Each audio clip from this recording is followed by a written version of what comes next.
You study history, right? Yeah. History. Actually, I studied mostly history of the 20th century, and I wrote my master thesis about the history of Vilnius in the 20th century. So I wrote how different governments of the city, starting from Russian one and ending up with Lithuanian, were changing street names and memorials in order to tell their own history of the city, of the country. When I was a student, I was volunteering in the Museum of Warsaw Uprising. I was the one who interviewed people who survived World War II in Warsaw. And I interviewed more than 100 or 200 people. They told me how they survived not only uprising in Warsaw, but the whole World War II in Warsaw. And very often they were also talking about the ghetto, about how they help Jews who escaped from the ghettos, or how they help Jews who didn't. So let's say it was my first encounter with Jewish history. I learned so much about Jewish heritage of Poland, Belarus, Ukraine. It inspired me to talk more about Jewish history when I was guiding my tourists in Warsaw. And one of my tourists was Brandon Blasz-Cohen, the director of the Amizaji Foundation, who later hired me to run a project dedicated to the history of Holocaust in Poland. So whenever we travel with students to Krakow, we visit Jewish community center, because Jewish life in Krakow is very vivid, very vibrant. There's still very strong community there. So I think it's important for the students to realize that Jewish history in Poland didn't finish in 1940-45. It's much more to say about Jewish life in Poland today. Actually, the visit to Auschwitz Memorial in Oświęcim is like the most important part of the project. I usually spend there 2 or 3 days learning how to preserve the objects, museum objects that are so important. Another important thing is to meet the survivor. Very often we meet the one particular survivor. Her name is Lydia. And she was very small when she was in the camps. I think she was 3 or 3.5 when she went to the camp together with her family. She was imprisoned there, separated from her mother. But her mother did everything to help her to survive.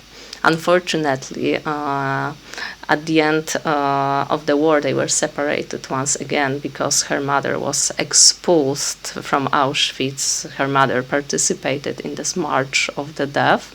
And Lydia, as a child, she stayed in the camp. She was liberated by the Soviet army, adopted by a Polish family just after the war. And it's unique because she was so small when she was in the camp, but her memories are so vivid still.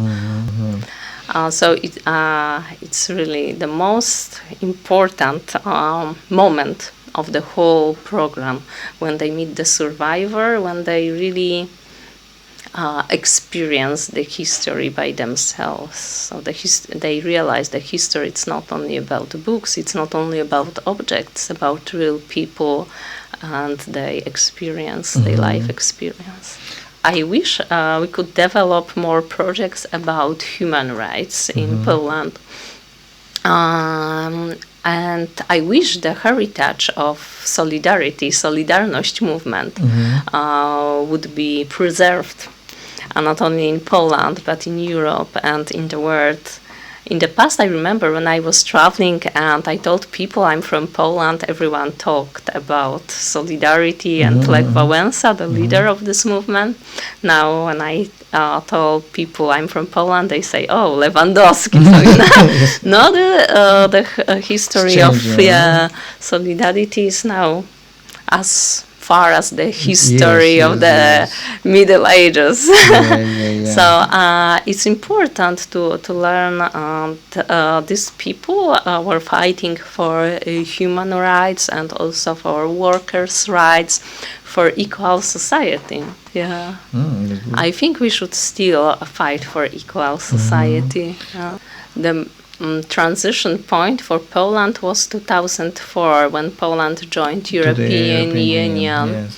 Like today I saw the photograph of very iconic building in Krakow, just in front of the Wawel Castle. It was completely ruined 30 years ago. And now it's totally restored. It's one of the popular spots where the groups stop and talk about history of famous Krakow artists. So really, it's even hard to imagine for foreigners how undeveloped was Poland before 2004. Yes, and now we are catching up with the Western countries. That's why we have expats from many Western European countries, like French people, Spanish people, Italian people are coming to work in Poland. And 20 years ago it was opposite. Poles were going to Italy, to France, to Spain to find jobs there.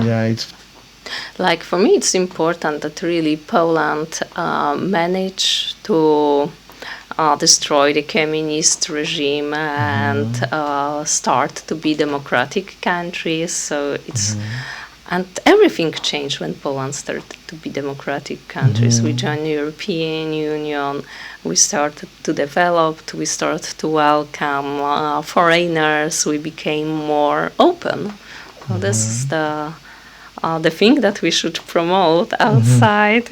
What you can say about the history of Poland since the beginnings? Actually, it's a very good question because this year we will celebrate like 1,000 years of the Polish kingdom, because Poland became a kingdom in 1025 and to become Christian king in Middle Ages, it was something big. Like it was big event. Like Poland was officially recognized by the neighboring countries, and the prestige of Poland was leveled up. And of course, as many other European countries, later on Poland was divided and reunited.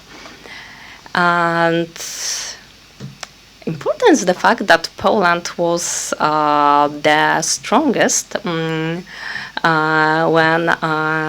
Polish noblemen created a democratic system. Of course, it was not a democratic system as today. It was back in the 16th century.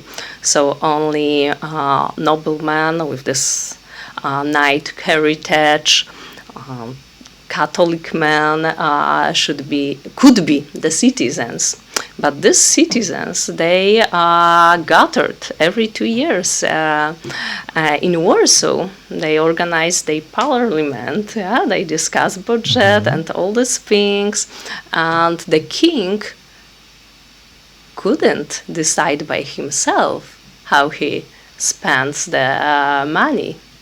So it was always controlled by the parliament. So no autocracy, democracy. That's very important in Polish history. This love for democracy. There was union. And there was only one king for both Polish crown and Grand Duchy of Lithuania, and one parliament for both parts of the country. But then, of course, they have other separated institutions. But yeah, it was beautiful that no matter if someone lived close to Krakow or close to Vilnius, every second year they met in Warsaw, and it was also working good for the integration of the country. Yeah, the noblemen from different parts. Yeah.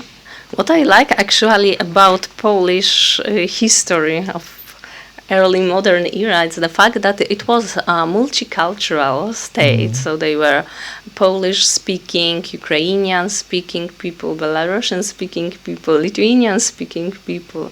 There were also Germans, Jews, even Muslim Tartars and Armenians lived in Poland. So it was a real melting pot.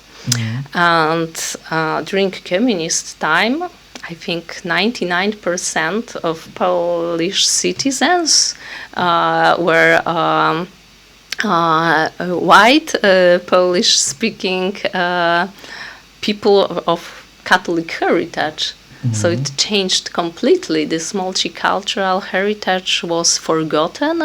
National minorities were oppressed by the communist regime.